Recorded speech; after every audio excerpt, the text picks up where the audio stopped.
Deep within salt mines in Kansas, 68 boxes of forgotten film sat untouched for decades. When they were finally opened in 2020, what emerged was more than just unseen footage of Elvis Presley.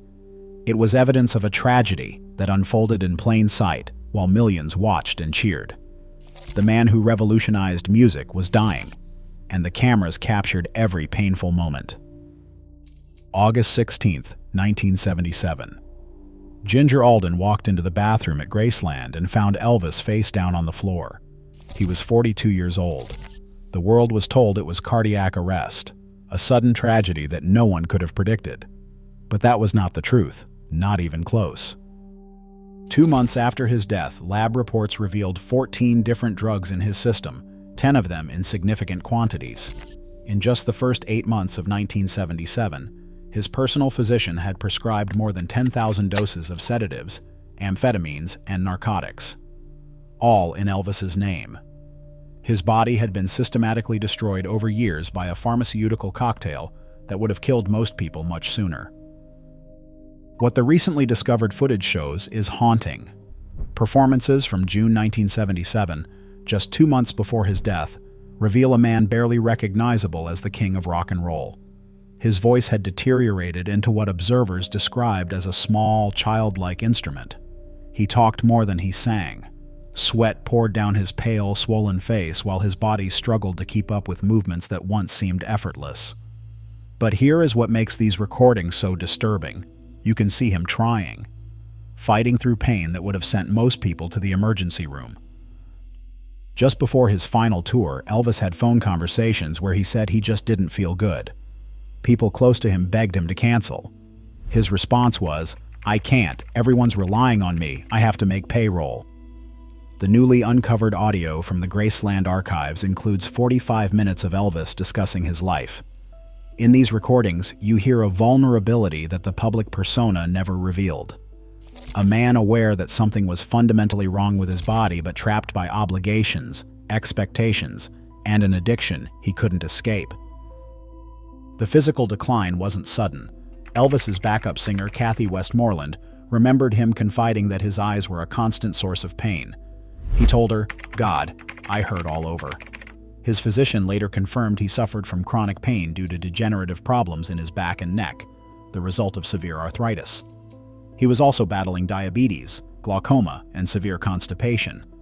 Everything hurt, and the solution prescribed by his doctor was always the same: more pills. Elvis carried 3 suitcases of drugs with him everywhere he went. Think about that for a moment. 3 entire suitcases dedicated to prescription medications. In the last 20 months of his life, he was prescribed 12,000 pills. His personal physician, George Nicopolis, known as Dr. Nick, had been treating Elvis since 1967 for what started as saddle pain. Within a few years, Elvis became an opiate addict. Dr. Nick later admitted to prescribing thousands of doses of addictive pills, but said he often gave Elvis sugar pills or placebos to try to control the addiction. His justification was that he wanted to keep Elvis from seeking drugs on the street. The logic was twisted, but it reveals how enablement masquerades as care. In 1980, Dr. Nick was indicted for overprescribing drugs to both Elvis and Jerry Lee Lewis. He was acquitted. 15 years later, the Tennessee Board of Medical Examiners suspended his license permanently. What the footage from his final performances captures is a man imprisoned by his own success. The obligation to perform, to provide, to be Elvis Presley consumed him even as his body shut down. He gained significant weight, his face became swollen, and sleep became impossible without medication. Then he took more medication to function during the day. The cycle was destroying him, and everyone around him could see it happening. Yet the most tragic element is not what happened in those final years.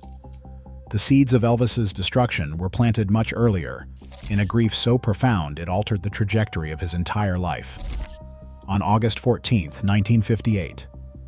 When Elvis was just 23 years old, his mother Gladys died of a heart attack at 46. Elvis had been drafted into the Army and was stationed at Fort Hood, Texas. When he got permission to rush home, He arrived to find his mother had been diagnosed with hepatitis caused by alcoholism, and she was deteriorating rapidly. At her gravesite, Elvis sobbed hysterically. He cried out, "Oh God, everything I have is gone." He leaned over the grave and said, "Goodbye, darling. Goodbye. I love you so much. You know how much I lived my whole life just for you." People who knew Elvis said he changed irrevocably after that moment. Every decision he made, every song he sang, every relationship he formed was filtered through the lens of that loss. What happened next would shape everything.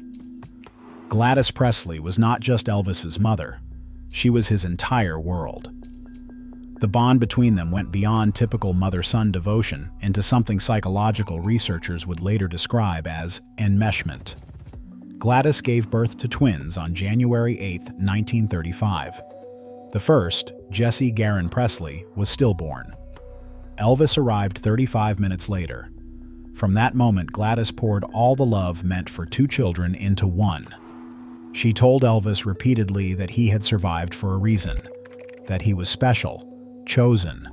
That kind of pressure shapes a person in ways they can never fully escape. The Presleys were poor. Vernon Presley, Elvis's father, struggled to provide steady work. Gladys became the emotional anchor of the family, and Elvis became her entire purpose. They spoke in baby talk to each other well into his teenage years. She called him her little man. When Elvis started performing, every achievement was for her. Every dollar earned went to make her life easier. His first significant purchase after getting a record deal was a house for his mother. Then, the draft notice arrived. Elvis was at the peak of his career, selling millions of records, starring in films, transforming American culture. The Army did not care. In March 1958, he was inducted. He requested no special treatment, determined to serve like any other soldier. But leaving his mother destroyed them both. Gladys began drinking heavily. The hepatitis diagnosis came quickly after that. By the time Elvis got emergency leave to return home, she was barely conscious. He maintained a near-constant vigil at her bedside. On August 14th, at 3:15 in the morning, while he had gone home to Graceland to rest, Gladys died. She was 46 years old. Elvis was 23. The funeral broke something fundamental in him. Witnesses described him as inconsolable, throwing himself on her coffin, refusing to accept what had happened. He believed he had killed her. If he had not been drafted, if he had been there, if he had done something different, she would still be alive. That guilt metastasized into every corner of his psyche. Author Elaine Dundee spent years researching their relationship for her book Elvis and Gladys. Her conclusion was this: Gladys's death led directly to the dysfunctions that would eventually kill Elvis. The prescription drug dependence, the inability to cope with stress, the destructive patterns, all of it traced back to that loss. What is remarkable is how he continued functioning at all. He returned to the Army, completed his service in Germany, came back to America, and resumed his career. On the surface, he was still Elvis. But people close to him noticed the change. The spark had dimmed. He thought about his mother constantly, relating almost everything back to what she would have wanted, what she would have thought. He never recovered from her death. He spent the next 19 years trying to fill a void that could not be filled. Fast forward to 1977. Elvis is 42 years old and barely recognizable from the young man who had revolutionized music 20 years earlier. The final tour was scheduled, despite everyone around him knowing he was not physically capable. Before leaving, he had phone conversations with people urging him to cancel. He said he just did not feel good. They told him to cancel the tour. He said he could not. Everyone was relying on him. I have to make payroll. That sense of obligation, of being the provider, the one everyone depended on, was the same burden his mother had carried. He could not stop. So he took more pills to keep going. June 1977. Concert footage reveals the extent of his deterioration. His voice, once powerful enough to command any stage, had become a small, childlike instrument.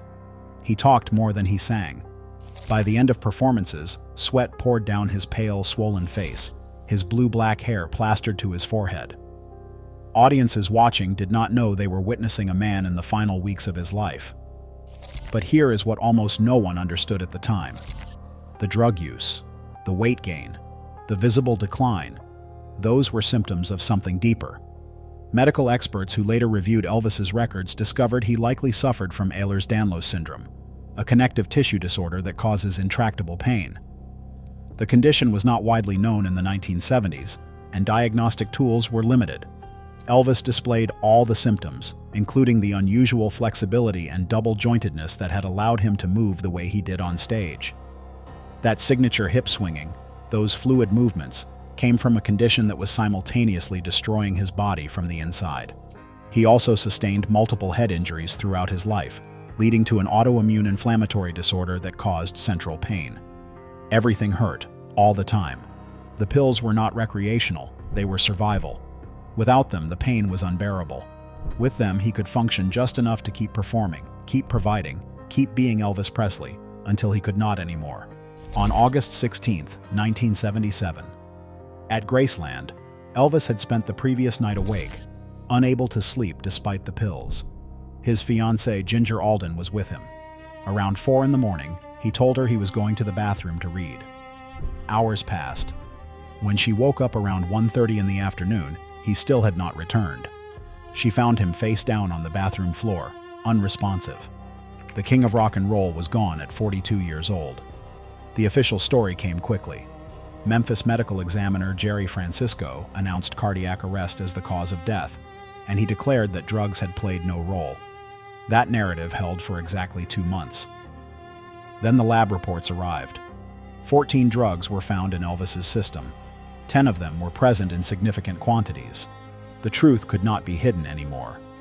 Polypharmacy, the deadly combination of multiple prescription drugs, had killed him. The numbers tell a staggering story.